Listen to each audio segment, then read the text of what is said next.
নমস্কার, আপনারা শুনছেন বেঙ্গলি ক্লাসিক স্টোরি চ্যানেল মৌমিতার সাথে। এই চ্যানেলে সকল শ্রোতা বন্ধুকে স্বাগত জানাই। আজ যে ছোট গল্পটি আপনাদের পড়ে শোনাবো তা হলো নরেন্দ্রনাথ মিত্রের লেখা গল্প অপরাধ। শুনতে থাকুন আজকের গল্প অপরাধ।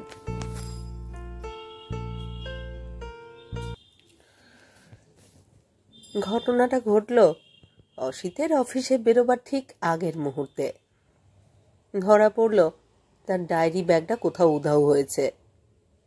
ব্যাগের মধ্যে গোটা 25 টাকা ছিল, কিন্তু সেইটাই বড় কথা নয়। ডায়েরিতে অনেক নাম, ঠিকানা, ফোন নাম্বার লেখা ছিল। সেগুলি খুবই জরুরি, হারালে অসিতের খুবই অসুবিধা হবে। অসিত প্রথমে বোনের কাছে খোঁজ নিল। মীরা, আমার ব্যাগটা কোথায়? মীরা বলল, কিসের ব্যাগ? অসিত বিরক্ত হয়ে একটু ধমকের সুরে বলল, কিসের ব্যাগ আবার? আমার ডায়েরি ব্যাগ। মীরা একটু হেসে বলল, কোথায় রেখেছিলে? অসিত বলল, এই তো আমার টেবিলের উপরই ছিল। মীরা বলল, তাহলে খুঁজে দেখো, ওখানেই আছে। এই দিনের বেলায় কে আর তোমার ব্যাগ চুরি করতে যাবে? অসিত বলল, আমি তো সাধ্যমতো খুঁজেছি, এবার তুই খুঁজে ভালো করে দেখ তো। মীরা এগিয়ে এসে দাদা টেবিলের বইগুলি উল্টে পাল্টে দেখতে লাগলো, কিন্তু কোথাও ব্যাগের চিহ্ন মাত্র নেই। চেঁচামেচি শুনে হিরণময়ী এলেন রান্নাঘর থেকে। অসিতের দিকে চেয়ে বললেন, কি রে, কি ব্যাপার, অত চেঁচাচ্ছিস কেন? সাত সকালে বাড়িতে যেন ডাকাত পড়েছে। অসিত বলল, ডাকাত না হোক, চোর যে এসেছে তাতে কোনো সন্দেহ নেই। আমার ব্যাগটা গেছে। মা বললেন, যাবে কোথায়, ভালো করে খুঁজে দেখ। তারপর মীরার দিকে চেয়ে বললেন, তুই যা, আমি খুঁজে দেখছি। ছেলেকে অনুযোগের সুরে বললেন, আহা, ডাকাডাকি করে মীরাকে কেন তুলে এনেছিস? অমনিতেই ওর শরীরটা ভালো নেই, 2 দিন বাদে যাবে নার্সিংহোমে। মীরা লজ্জিত হয়ে বলল, কি হচ্ছে মা? আমার কোনো কষ্ট হবে না, আমি তো দাদার ব্যাগ খুঁজে দেখছি, তুমি তোমার কাজে যাও। অসিত বলল, তোকে খুঁজতে হবে না, যা, তুই গিয়ে শুয়ে থাক। প্রথমবার সন্তান সম্ভবা হয়ে মীরা শ্বশুর বাড়ি থেকে মায়ের কাছে এসে রয়েছে। মা তাকে খুব যত্নেই রেখেছেন, ঘরের কুটোটি নাড়তে দেন না। একটু খোঁজাখুঁজির পর হিরণময়ী বললেন, না বাপু, পাচ্ছি না। কিন্তু দিনের বেলায় 3 তলার ফ্ল্যাটে কে আসবে তোর ব্যাগটা নিতে? বাইরের কেউ তো এর মধ্যে আসেনি। শম্ভু 2 দিন হলো ছুটি নিয়ে চলে গেছে। শম্ভু বাড়ির চাকর, ওর নানা দোষ আছে, কিন্তু টাকা পয়সা চুরি করে না। হিরণময়ী জিজ্ঞেস করলেন, এর মধ্যে আর কেউ কি ঘরে এসেছিল? মীরা দাদার দিকে তাকালে, মৃদুস্বরে বলল, আসার মধ্যে সেই মেয়েটি এসেছিল, সেই যে টেলিফোন পরিষ্কার করতে আসে। অসিত বলল, হ্যাঁ, আমারও শ্যামলীর কথাই মনে হচ্ছিল। মীরা বলল, কিন্তু দাদা, সে তো তোমার সামনেই টেলিফোন পরিষ্কার করে দিয়ে গেছে। অসিত বলল, হ্যাঁ, তা দিয়ে গেছে, তবে আমি কয়েক মিনিটের জন্য একবার বাথরুমে গিয়েছিলাম, সেই সময় যদি। হিরণময়ী বললেন, কি যে বলিস তোরা, তাকে আমি দেখেছি, ভদ্রঘরের মেয়ে, কথাবার্তা বেশ মিষ্টি। গরিব হতে পারে, তাই বলে ব্যাগটা চুরি করবে তা তো আমার মনে হয় না বাপু। অন্যকে সন্দেহ করবার আগে নিজেরা জিনিসটা ভালো করে খুঁজে দেখো। অফিসে যাওয়ার আশা ছেড়ে দিয়ে অসিত ব্যাগটা খুঁজে বেড়াতে লাগলো। দ্বিতীয়বার টেবিলের ড্রয়ারগুলি দেখল। যে তাকে টেলিফোনার গাইডটা রয়েছে তারও আশেপাশে লক্ষ্য করে দেখল, না, কোথাও সেই ব্যাগটি নেই। অসিতের সন্দেহটা ক্রমেই দৃঢ় হতে লাগলো। কাজটা শ্যামলীরই, কারণ সে ছাড়া বাইরে থেকে কেউ আর এ ঘরে আসেনি। অসিত যখন সেভ করছিল সেই সময় দৌড়ে কলিং বেল বেজে উঠেছিল। সাবান মাখা গাল নিয়েই অসিত এগিয়ে গিয়ে দৌড় খুলে দিয়েছিল। শ্যামলী স্মিত মুখে বলেছিল, আসতে পারি? অসিত বলেছিল, আসুন, আজ সকালেই এসে পড়েছেন। শ্যামলী বলেছিল, হ্যাঁ, এদিকার কাজগুলি আজ সকালেই সেরে যাব। মাস 2 আগে এই কালো মেয়েটির সঙ্গে তার পরিচয় হয়েছে। আলাপ করিয়ে দিয়েছেন দোতলার 4 নম্বর ফ্ল্যাটের নীলাম্বরবাবু।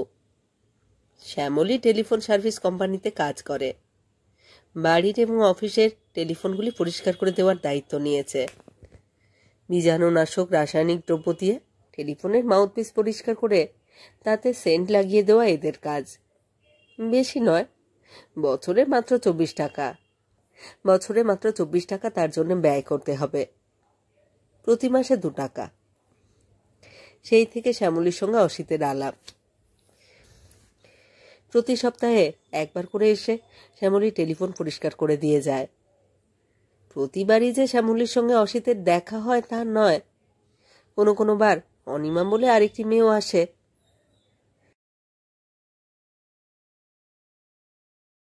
দিন কয়েকের আলাপে অসিত শ্যামলীর সামান্য পরিচয় জেনেছে। শ্যামলী বিএ পাশ করবার পর কিছুদিন বেকার বসেছিল। তারপর কয়েক মাস হলো এই কাজটি জুটে গেছে। মাইনে সামান্য, কত আর তা অসিত জিজ্ঞেস করেনি। শুনেছে মাইনের সঙ্গে কিছু কমিশনও আছে। শ্যামলী একদিন তাকে অনুরোধ করেছিল, আপনাদের জানাশোনা কেউ কারোর বাড়িতে টেলিফোন থাকলে আমার সঙ্গে আলাপ করিয়ে দেবেন। অসিত বলেছিল, আচ্ছা, দেব। মেয়েটি দেখতে এমন কিছু সুশ্রী নয়, তবে চেহারায় একটা আলগা লাবণ্য আছে। কথা বলবার ধরনটি মিষ্টি। চালচলনে কোনো আপত্তিকর কিছু অসিতের কখনো চোখে পড়েনি। শ্যামলী তার ব্যাগটি চুরি করে নেবে এই সন্দেহ অসিতের পক্ষেও প্রীতিকর নয়। কিন্তু ব্যাগটা যাবেই বা কোথায়? ঘরে তো আর কেউ আসেনি। ও যদি না নেবে তাহলে আর কে নিতে যাবে ব্যাগটা? যত সময় যেতে লাগলো তত অস্বস্তি বাড়তে লাগলো অসিতের। ব্যাগের মধ্যে শুধু টাকাই তো নয়, তার পরিচিত আত্মীয় বন্ধুর ঠিকানা আর ফোন নাম্বারও রয়েছে। কয়েকটি মেয়ের নাম ঠিকানাও আছে। সেগুলি যদি কেউ ব্যবহার করে তাহলে তো বিপত্তি হতে পারে। অসিতের মনে হলো কেউ ইচ্ছা করলে ওই ছোট ডায়েরি ব্যাগের সাহায্য নিয়ে তাকে ব্ল্যাকমেলও করতে পারে। কে জানে মেয়েটির মনে কি আছে? সত্যি কি শুধু টাকার লোভে মেয়েটি ব্যাগটা নিয়েছে, নাকি আর কি মতলব আছে তার মনে? কে জানে। অসিত শুনেছে আজকাল মেয়েরাও টাকা রোজগার করবার জন্য নানা রকম ফন্দি ফিকির করে থাকে। সদুপায় যারা খুঁজে না পায় তারা বাধ্য হয়ে অসৎ পথ নেয়। কারুর কারুর বা স্বভাবের মধ্যেই অপরাধ প্রবণতা থাকে। কে জানে শ্যামলী কোন শ্রেণীর মেয়ে? ওর বাড়ির ঠিকানা অবশ্য জানে না অসিত। এত অল্প পরিচয়ে কোনো মেয়ের ঠিকানা জিজ্ঞেস করা যায় না। অসিত শুধু একদিন শুনেছিল চেতলা অঞ্চলে ওরা থাকে। শ্যামলীর বাবা, মা, ভাই, বোন সবাই আছে। বাবা ছোট একটা অফিসে সামান্য চাকরি করেন। তাকে সাহায্য করবার জন্য শ্যামলী এই কাজ নিয়েছে। কে জানে শ্যামলীর এইসব বিবৃতি কতটুকু সত্য আর কতখানি বানানো। যারা অন্যকে প্রবঞ্চনা করতে আসে তারা কি আর সত্য কথা বলে? সারাটা দুপুর অসিত অস্বস্তিতে ছটফট করতে লাগলো। হিরণময়ী একবার এসে বললেন, ও তো ভাবছিস কেন? কটা টাকা গেছে তো আর কি হয়েছে? কত সময় বাসে ট্রামেও তো কাটা যায়। মীরা বলল, শুধু টাকা নয় মা, দাদার ওই ব্যাগে আরো কিসব গোপন চিঠিপত্র ছিল। হিরণময়ী বললেন, তুই আর জ্বালাসনি বাপু।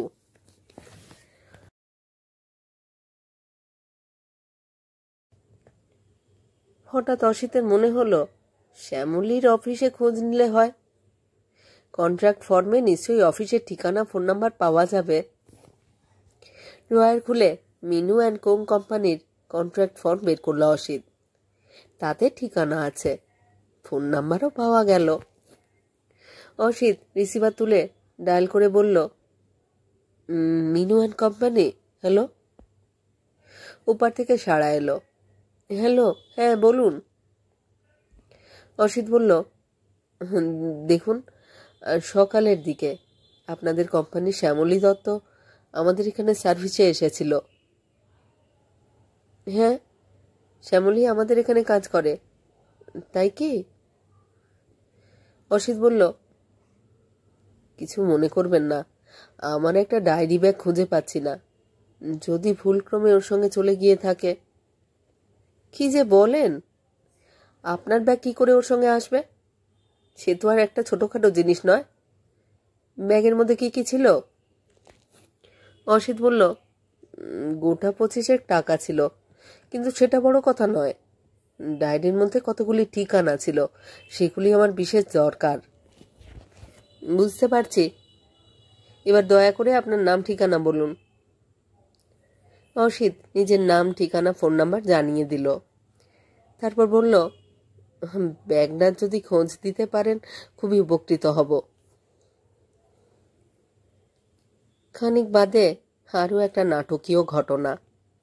মীরা পাশের ঘর থেকে চেঁচিয়ে বলল, দাদা, এই যে তোমার ব্যাগ। ব্যাগটা হাতে নিয়ে মীরা অসিতের সামনে এসে দাঁড়ালো।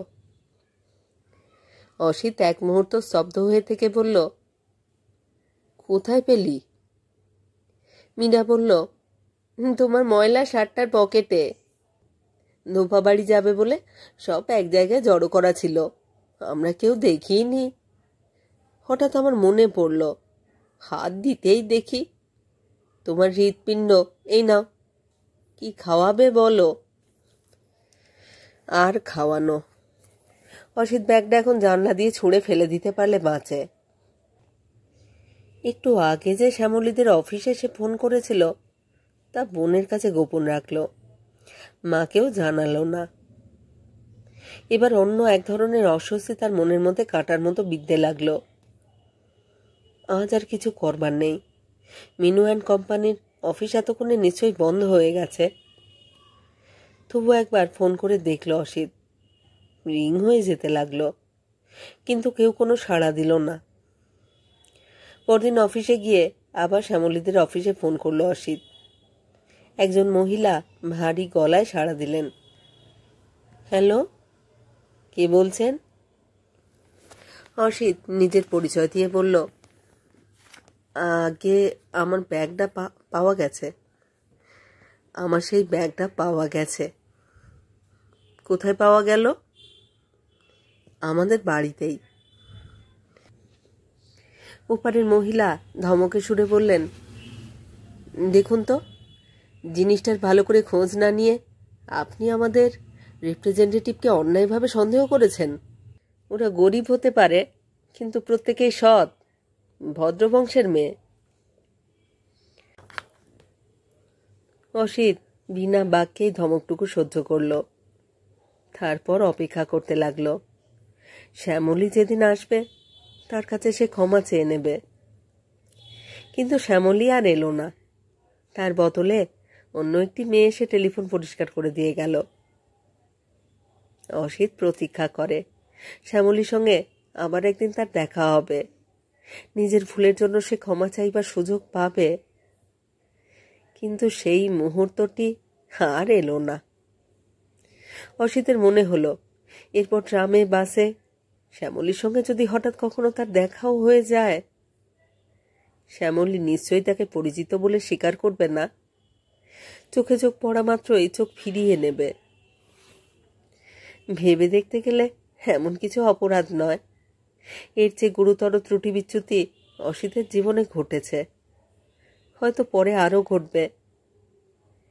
কিন্তু এই সামান্য অপরাধটুকু মুছে ফেলবার জন্যে অসিতের মন মাঝে মাঝে উন্মুখ হয়ে ওঠে।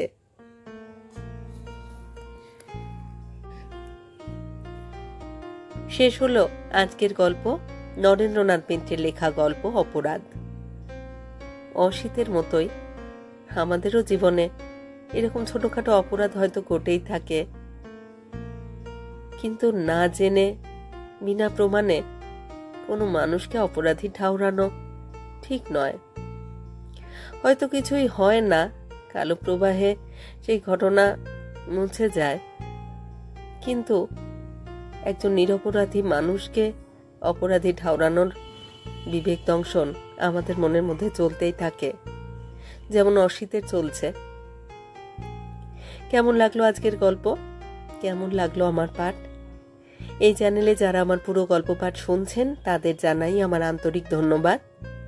যদি আমার গল্প নির্বাচন এবং পাঠ আপনাদের ভালো লাগে অবশ্যই একখানি লাইক করবেন এবং গল্পগুলিকে আপনাদের প্রিয়জনের মধ্যে শেয়ার করবার অনুরোধ রইল। আপনারা যারা এখনো এই চ্যানেলটি সাবস্ক্রাইব করেননি তাদের অনুরোধ সাবস্ক্রাইব করে সাথে থাকার। আর হ্যাঁ, নোটিফিকেশন কিন্তু অবশ্যই অন রাখবেন, কারণ এই চ্যানেলে নিয়মিত আমি নতুন গল্প পড়ে শোনাচ্ছি। প্রত্যেকটি গল্পে আপনাদের সাথে চাই আপনাদের মতামত। আপনাদের মতামতের প্রতীক্ষায় থাকছি, কিন্তু মতামত কিন্তু জানাতে ভুলবেন না। ধন্যবাদ। সবাই ভালো থাকুন আর থাকুন পরের গল্পের অপেক্ষায়।